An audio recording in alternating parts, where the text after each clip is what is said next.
মাকে কখনো তিনটি কথা বলবেন না। মনে রাখবেন, মা হচ্ছে পৃথিবীর ভিতরে এমন একজন যিনি সব সময় আপনার জন্য কাঁদেন, যিনি সব সময় আপনার কষ্ট বোঝেন।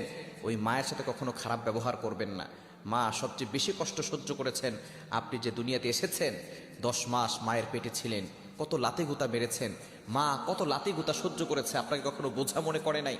প্রসব ব্যথা যখন হয়, একটা মানুষ সর্বোচ্চ 45 ইউনিট ব্যথা সহ্য করতে পারে, কিন্তু একজন মা 57 ইউনিট ব্যথা সহ্য করে। কেন ইমাজিদের, আপনি কল্পনা করতে পারছেন কতটা ব্যথা সহ্য করে, প্রসব ব্যথা সহ্য করে তারপর আপনাকে দুনিয়াতে এনেছেন।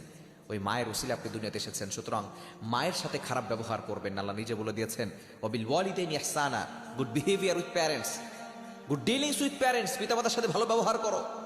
মাকে কখনো তিনটি কথা বলবেন না। নাম্বার 1, 1 নাম্বার হচ্ছে, মা যদি কোনো কিছু বলে আপনি বলবেন না তুমি কিছুই জানো না। যেই মা আপনাকে শিক্ষা